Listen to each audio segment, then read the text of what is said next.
Pulang kampung langsung bertani, betul? Ya, memang langsung bertani. Tapi kalau secara penghasilan di sana cukup ya? Ya, kalau penghasilan Lumayan ya? ya masih kalah lah di sini. Masih kalah yang di kampung ya? Jauh.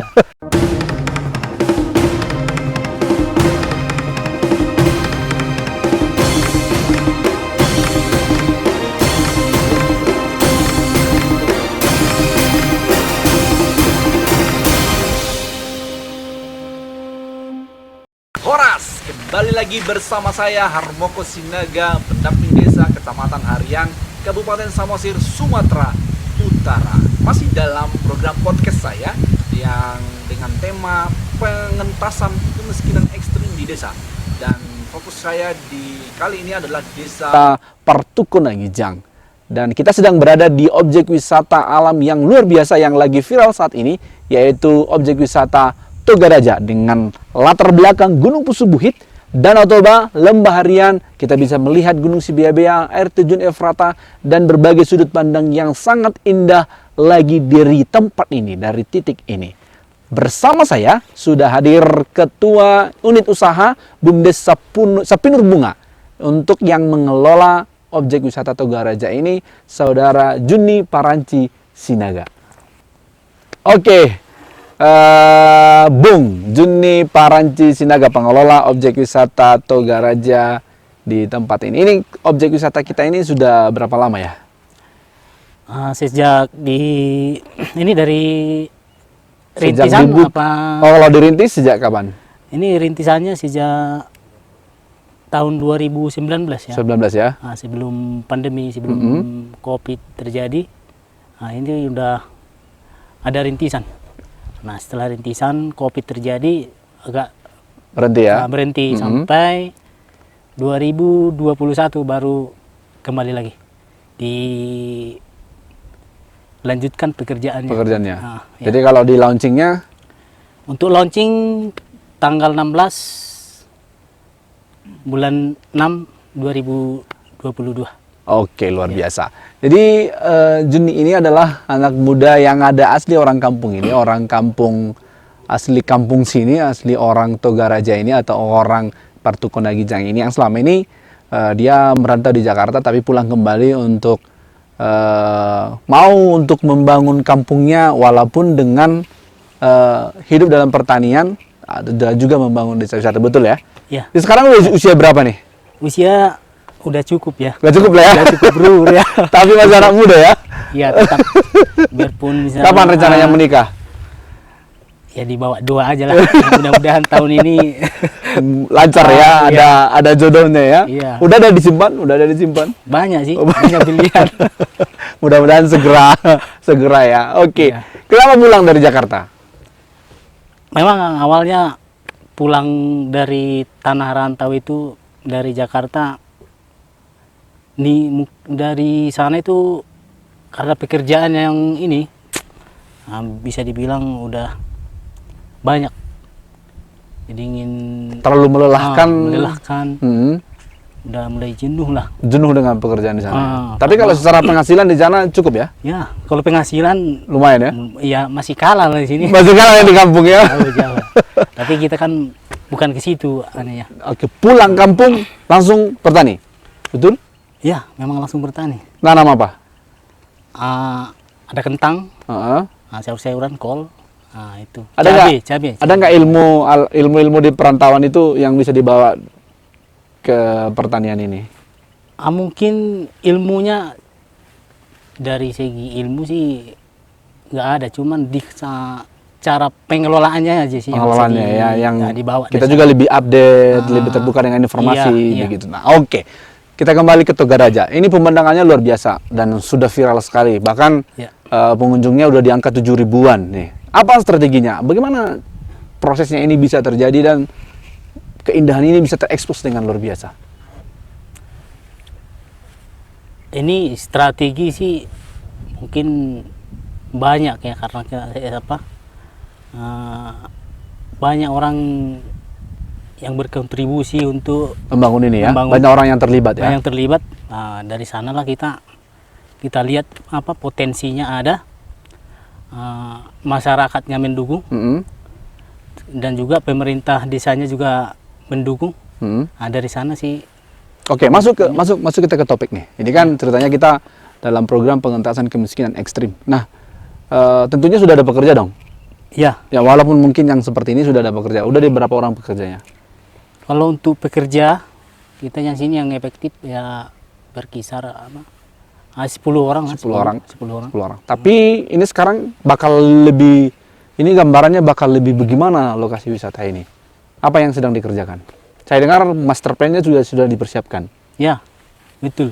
Master Master plan plan untuk apa? Untuk penataan memang kita perlukan untuk master plan untuk biar nanti setelah dibangun biar ada acuan kita. Biar berarti enggak memang bakal sembarang. luar biasa ya, bakal Ya. luar biasa. Artinya akan menyerap tenaga pekerjaan dengan sangat baik. Dampak ini kan masih baru nih, Ya. tapi dampak kira-kira ini akan berdampak terhadap masyarakat di sekitar dan dampak desa wisata ini dalam pengentasan kemiskinan. Kira-kira gambarannya yang Juni bayangkan seperti apa? Ya tentu kan karena udah ada objek wisata ini, tentu serapan untuk tenaga kerja juga kan udah Nambah ya? pasti bertambah. Penghasilan PAD untuk desa juga Akan sudah bertambah? sudah bertambah. Artinya PAD ini akan bisa dialokasikan untuk membantu yang Ya, miskin ekstrim. untuk, Artinya desa udah lebih longgar lah untuk membangun ya. kan gitu.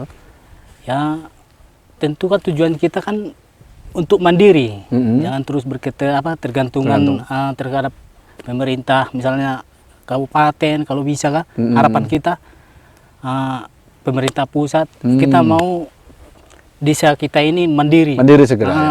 Iya. Ini kan 90% warga di sini bahkan lebih dia hidup dalam pertanian kentang. Ya betul. Bagaimana Togaraja ini bisa menghubungkan pertanian kentang ini terhadap masyarakat gitu, usaha ini terhadap objek Togaraja terhadap pertanian kentang. Bagaimana teman-teman membayangkan ini dihubungkan? Ya konsep, memang dasarnya kan konsep kita ingin terhubung dengan masyarakat melalui ada agrowisata. Oke. misalnya. Karena di sini potensinya besar untuk agrowisata kita. Ada kentang, ada sayur-sayuran Cabai, lainnya, tanaman, ada ada andaliman juga ya. liman ada. Itu Sebagai ciri khas ya. ciri khas dari Di tempat ini. Togaraja. Jadi artinya ini bukan hanya fokus kepada pemandangan alam saja, tetapi ada paket-paket untuk objek wisata kira-kira demikian ya. Wisata. Berarti ke depan ada bidang usaha, ada peningkatan pendapatan dari masyarakat sekitar sini untuk membantu atau menghidupkan objek wisata ini. Kira-kira itu yang menjadi poin pentingnya mengentaskan kemiskinan ekstrim ini ya. Iya, itu tuh pasti memang dari sana kita bisa meningkatkan pendapatan Masyarakat. Ya. Oke. Harapannya nantinya apakah Togaraja ini selain potensi tenaga kerja, apakah memang ini tempat ini berpotensi bakal dikenal sampai ke mancanegara? Seperti apa yang kalian bayangkan? Iya, kalau kita lihat potensi dari view-nya aja kita udah harapan itu pasti ada. Oke. Teman-teman, Juni ini termasuk salah seorang tokoh pengubah yang kita angkat, seorang pemuda yang kita angkat, yang dengan pola bertaniannya mengangkat saudara-saudara di sekitarnya, keluarganya untuk mau juga maju, walaupun awalnya sebagai tenaga kerja harian, tapi dia mau akhirnya membagikan lahan yang walaupun status lahan ini hutan adat ya. Iya. Kita ini hutan adat, peparan Raja Ulosan ya, peparan Raja Ulosan. Tapi mereka ada pola yang mereka bawa mengangkat orang juga untuk bisa bertanam. Seperti apa? Seperti apa yang kalian kerjakan? Untuk di daerah kita ini kan masih wilayah tanah adat. Ya. Jadi masih ikatan keluarga itu masih kuat. Mm-mm. Baik itu boru masih terbuka untuk menguasai lahan yang ada.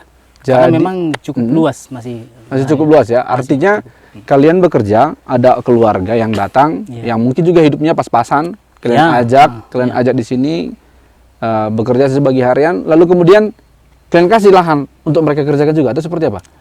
Kalian kasih mereka juga untuk mandiri atau gimana? Ya sistemnya mandiri, memang mereka mandiri, kita saling membantu lah, gotong royong itu masih Oh, begitu polanya ya. polanya seperti itu. Artinya kita tidak membiarkan keluarga-keluarga lain sendiri, tapi siapa yang mau kita ajak Ya, sebagai kerja harian dan Iya. selanjutnya mereka kita kasih tanah untuk Iya, mereka kita- usahakan iya. gitu ya. Berarti itu sudah dilakukan, sudah pola itu. Sekarang udah berapa keluarga yang Juni sendiri sudah bantulah dulu aku bilang bahasanya. oh kalau untuk kita di sini khususnya pribadi kita ya ada berkisar 10 rumah tangga lah. 10 rumah tangga ya, yang 10 sudah. rumah tangga yang sudah, dan mereka juga sebagian besar berhasil sih. Oh, mereka sudah Iya, berhasil ya. Sudah berhasil. Jadi Jadi mereka awalnya memang datang hidupnya pas-pasan seperti itu ya, atau ya, seperti itulah ya, ya atau seperti itulah. Ya tapi mungkin setelah sekarang udah yang 10 rumah tangga ini udah berhasil. udah bisa lah, udah cukup lah untuk membiayai apa anak-anaknya untuk sekolah, Hmm. untuk keluarganya, udah cukup lah. Udah cukup ya. Iya. Bagaimana pola ini bisakah dilakukan di tempat lain di desa kita ini? Apakah memang sudah berjalan juga seperti itu? Atau apakah pola ini bisa diterapkan juga di berbagai tempat lain? Saya rasa untuk ini cukup efektif ya. Mm-mm. Dan di daerah kita ini khususnya Partukona Ginjang rata-rata memang seperti itu polanya. Polanya ya. Iya, baik itu bawa saudara, keluarga, yang siapa yang merantau pun bahkan kita masih ini fasilitasi. Adalah darah sebagai keluarga itu yang tidak rela melihat keluarga lain Ya, miskin ya, gitu ya. betul, Diajaklah, diangkatlah ini ya. Iya. Jadi ya tentunya bagi orang yang mau juga. Itu keluarga-keluarga itu dimodali atau bagaimana? Kalian modali juga, walaupun dikasih lahan, dibantu juga permodalan. Kita bantu. Kita bantu Yang permodalannya. penting dia berhasil, modal kita kembali, saya kira itu sudah cukup sih. Sudah cukup sangat membantu. ya. Oh, pasti sudah cukup sangat membantu. Berarti pola-pola seperti itu juga banyak kita temukan di desa ini ya. Di desa Partukona Ginjang memang saya rasa memang seperti itu. Seperti itu ya. Iya. Jadi di desa ini adalah keluarga yang dihuni oleh marga Sinaga pada umumnya ya. Ya, Nah, jadi Sinaga. marga Sinaga. Jadi ada keluarga pihak Komunitas marga burunya, Sinaga. putrinya yang diajak juga, atau keluarga-keluarga lain yang ingin diajak untuk berkembang dan membangun, bekerja, bertani bersama-sama seperti itu Iya, ya. iya. Jadi itu mungkin obrolan saya bersama teman kita di sini yang anak muda yang luar biasa, tokoh paubah yang kita angkat. Satu poin penting adalah bagaimana pola dalam rangka pengentasan kemiskinan itu pengakuan pemerintah terhadap hutan adat. Iya. Sehingga ada kebebasan pemerintah, ada kebebasan masyarakat untuk mengelola tempat ini lebih baik, ditanami, tidak menebang pohon, tetapi Iya, menanami menjadi lahan pertanian, sehingga muncullah orang-orang yang mau bekerja, dibantu, ada orang-orang yang memodali juga, seperti Juni dan keluarganya. Dan desa wisata Partukona Ginjang ini, objek wisatanya juga akan membantu peningkatan pendapatan begitu Iya, ya, betul, peningkatan betul. pendapatan Iya. di tempat ini. Oke, terima kasih untuk podcast kita hari ini bersama dengan anak muda yang luar biasa, Juni Paranci Sinaga. Thank you sudah ngobrol bersama kita. Luar Oke, biasa. terima kasih. Kemiskinan ekstrim akan segera kita tuntaskan di desa ini. Selanjutnya untuk desa lain. Thank you. Horas. Horas.